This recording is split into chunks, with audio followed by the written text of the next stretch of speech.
Alright, first thing that might be on your mind. What the heck is a fallen angel? Well, a fallen angel is a fancy way of describing a player who made it almost all the way to the end, who would beat either of the other players left at that point in the finals, but unfortunately were taken out at the final 3 after not winning the last HOH. Is this a real term? I don't know. But I saw some people in the community use it for this, and I thought it sounded cool. Obviously, not all final jurors are fallen angels. Take Spencer Clausen, for example. He isn't a fallen angel, because I don't think that Spencer beats Andy in a final 2. But had the jury really been polling for a Spencer win and would have voted for him over Andy and Gina Marie, then he would have been classified as one. I hope that makes sense.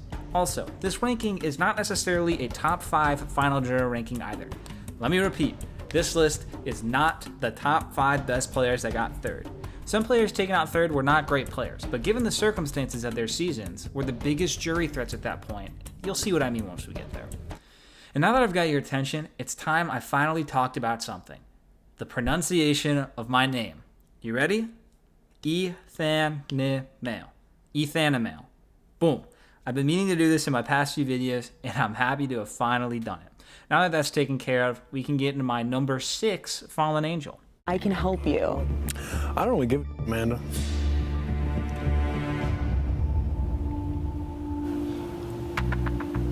You should. Well, I don't. Okay, remember how I said that a fallen angel handily beats the other 2 people at the end? Throw that out the window for just this one. My honorable mention is Janelle Pierzina on Big Brother 7. The reason we're throwing out the definition is because, 1, it's not at all guaranteed that she beats Mike Boogie in the final 2, and 2, I like Janelle and I want to talk about her on All Stars. It's a really close vote, don't get me wrong, but I think that Janelle gets the votes of Marcellus, Howie, and Chicken George. Now, Boogie gets Dr. Will and likely gets most of Erica, James, and Danielle as well. But if we're just talking between me and you, I think it's possible that Janelle is able to get one of those Boogie votes. I just think that had she won that final HOH, she'd have a pretty sick resume, taking out Dr. Will at Final 4, winning 10 competitions throughout the season, and just being an overall beast. Do I think she played better than Boogie? No. And obviously the game is more than just winning comps. But I do think that she could win that jury vote against Boogie, and definitely against Erica, because of the dominance that she displayed. I could be totally wrong, and if I am, that's okay. That's why she's just a bonus pick. I don't think that final 2 ever had a chance of happening, though, as Janelle says that she would have taken Erica if she won the final HOH. So it's just some fun speculation. I would be totally fine eloping and getting married somewhere. Can I see Will's face when I drop this? You might want to refrain from whatever this idea is. I can just tell in your tone of voice. And you guys do like a fake cheesy wedding. Why would we do that? Because you guys do your little flirt thing. What if Will and I really do get married? That's what I'm hoping for. Next thing you know, I'm spending the next week getting an annulment in Vegas. Why would you do that, Will? So that we could get married in Minnesota and have it legit. Whew, dodged the bullet, kind of. Moving on to the actual top 5, we start with an old school player. The first final juror, in fact. I'm talking about Monica Bailey from Big Brother 2. Given the circumstances of the season, even though I feel that the other 2 players at the end in Season 2, Nicole and Dr. Will, played better than Monica, I think she beats them both by a decent margin. She by far had the best social game of the group that season, was incredibly authentic, and I think that she had the respect of a lot of the jurors. She was well liked throughout the house and played a seemingly under-the-radar game until she won her one and only HOH at the most crucial time during the Final 4 and was able to break apart the Hardy-Nicole duo who had won 4 of the previous 5 HOHs.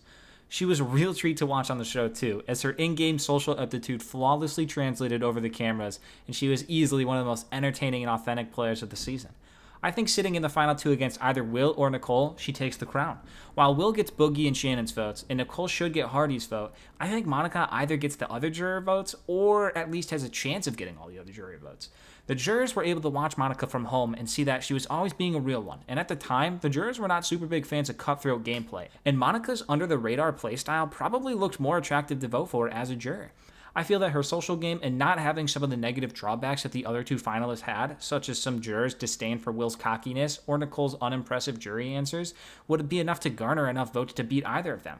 She's at number 5 for me though, because even though I'm 90% confident that she could win, I do think that there is a chance that she loses to Will. And since the season was so long ago, there's not a lot of statements by the jury members stating who they would vote for in alternate scenarios, so I'll have to keep her at number 5. I am Monica Bailey, and I am Brooklyn. He hasn't said a thing. But why are you taking up for him? I've seen it. Why? You ain't seen shit, and I said good Yeah, I didn't say anything. Well, you should to say him. something. Say, kid, don't worry about that. I got this. What you got? You know why you got to do it like that? I wasn't assuming. I said that's your insinuation. No, that's your words putting in my mouth. Not at all. Monica's attitude toward this is just reiterates how strong of a woman Monica is. She has been absolutely amazing. She's a rock. I'm just hoping and praying and for the best. You played an excellent game, Will. I knew you were going to play this game the way you did. Much respect for you. I'm not mad at you. And I voted for you, baby. Congratulations. Moving on, we get to another old school player, but one that I never hear anyone talk about, like ever, which is interesting because I feel he definitely would have won had he got to the end against either of the other two players left. He's probably never talked about because the actual final two of that season is, for lack of a better term, iconic. I'm talking about Robert Roman from Big Brother 4. After coming into the house and finding out his ex-girlfriend Erica Landron would be playing, a girl he cheated on in the past, Robert was able to mend some offenses with her and they both made it to the Final Four, where Robert won his first HOH of the season and planned on keeping Erica safe. However, Allison Irwin won the Diamond Power of Veto, which is basically just a regular veto at that point, and she sent out Erica and finalized the final three of June, herself, and of course, Robert. The reason I think he would destroy the jury vote against both June and Allison is for a few reasons. 1, June and Allison were basically the two most hated house guests by the jury. 2, Robert had a lot of friends in the jury house, basically guaranteeing 3 votes at a minimum. And 3, he could get some sympathy votes being a single father. He had his stooges and Justin and G on the jury. He likely gets Erica's vote because they made up in the house after being exes. And if he was up against Allison, he's guaranteed to get Dana's vote because she absolutely despised Allison. I'm confident that Robert wins over both women at the final two, not because he outplayed them, but because the jury despised the women and he had a bunch of friends in there. Robert's overall gameplay was just to me, which is why he only lands at the number 4 spot. But I do find it funny that for someone that was actually quite close to winning, Robert is never talked about by anyone, especially considering he was quite popular on the season, winning all 3 America's Choice votes, rewarding him with a letter from home, a phone call from home, and the opportunity to have a live internet chat with fans. I think it goes without saying, though, that I'm very happy with how things went in real life, as the June Allison Final 2 is one of my favorites of all time. The correct answer is 1,434 hours.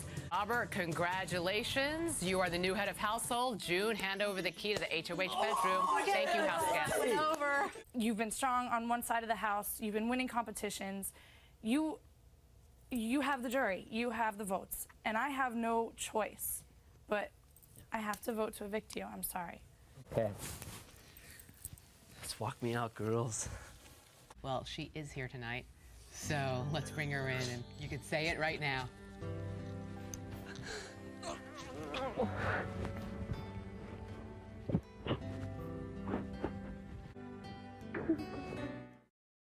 Oh my God.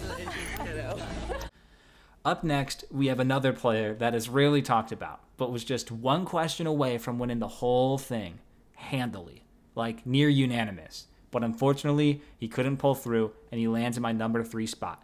This player is Zach Swerdzewski. It's Zach from Big Brother 8. Now, let me just say this. Zach is not a great Big Brother player. I wouldn't even call Zach a good Big Brother player. But after somewhat narrowly escaping being sent home in the first month of the game, he was able to slide his way through the mid-game until he won the final 6 HOH, the final 5 veto, and then the final 4 HOH to land himself in the final 3 against 2 players, Dick and Danielle Donato, who he would 100% beat in the end. Fun fact, had Zach won the final 3 HOH, he would be the only player in Big Brother history, US history I should say, to win out starting from the final 6, which blew my mind that this hasn't happened before.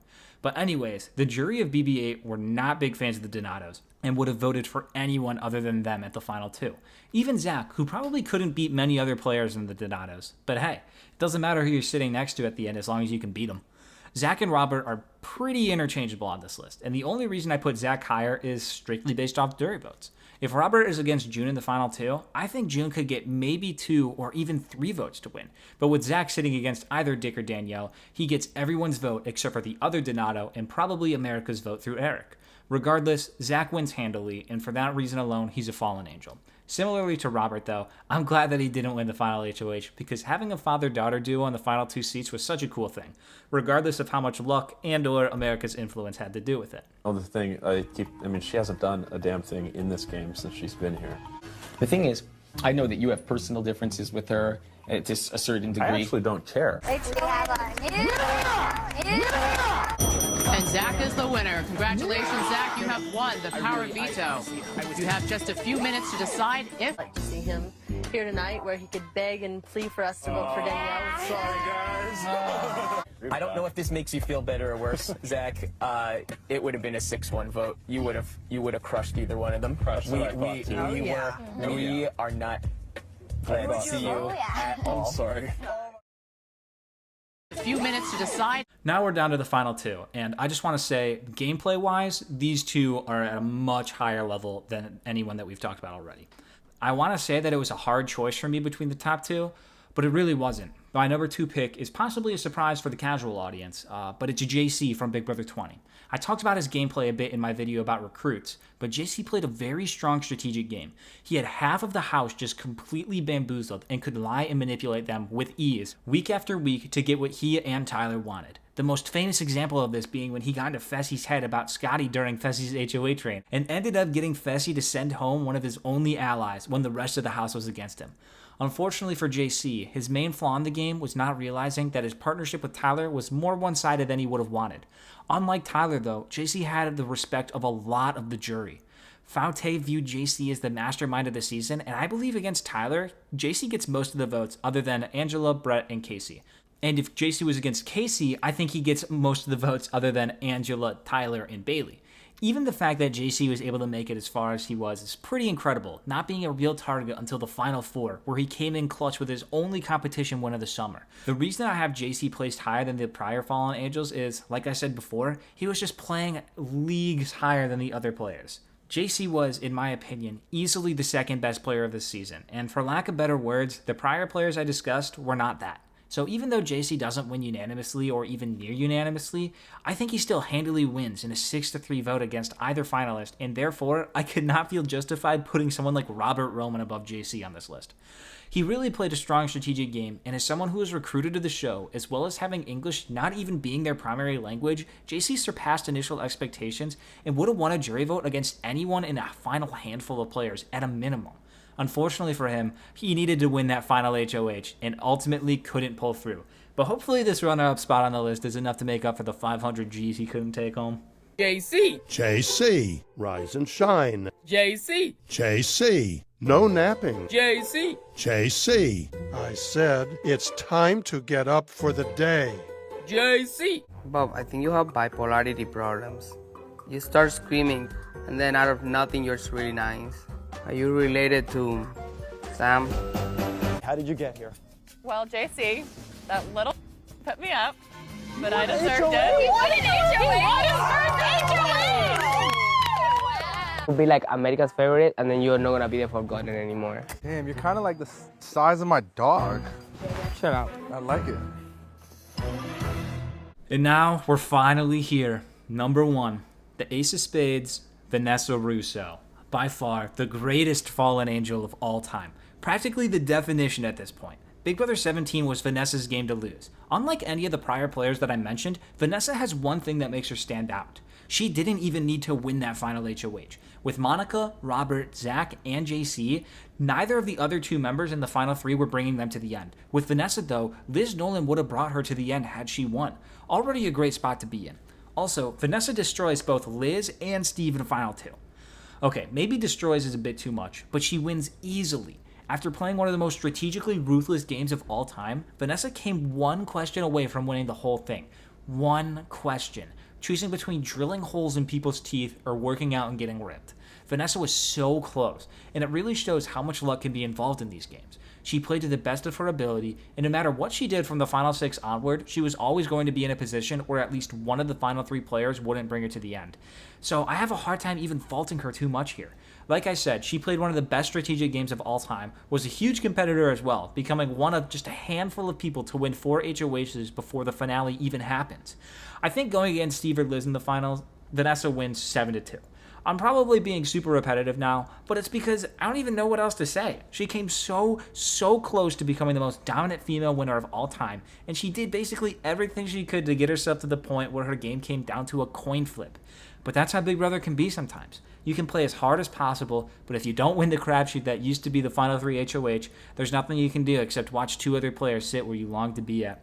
Vanessa played a crazy game for sure, but I feel she is easily deserving of the number 1 place here.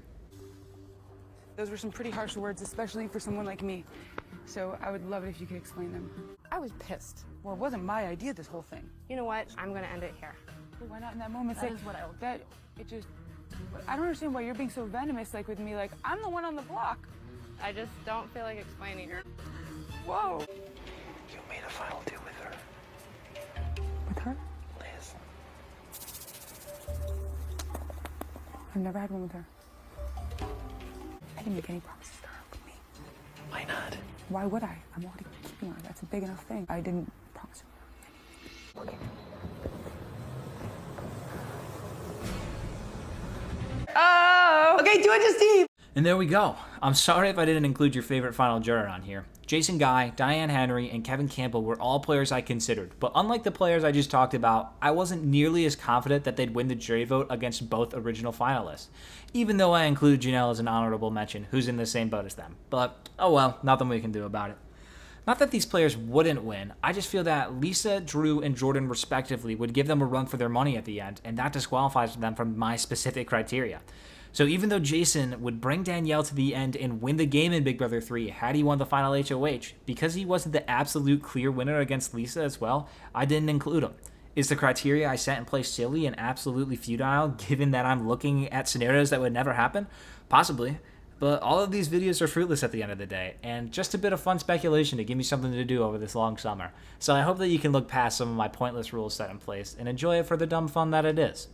Thank you for watching and getting to this point. These past couple months have been some of the best in a while, knowing that you are all watching and enjoying what I've been making, and I really appreciate it. If you enjoy this content, consider subscribing, as I post videos like this every Monday at around 12:30 Eastern Time to start the week off on a high note, hopefully. And as always, here's a little clip for you on your way out. You're the only person I know that referred to a white person as light skinned. You've referred to white people as light-skinned, haven't you? Or do you call them fair-skinned? It's not my business.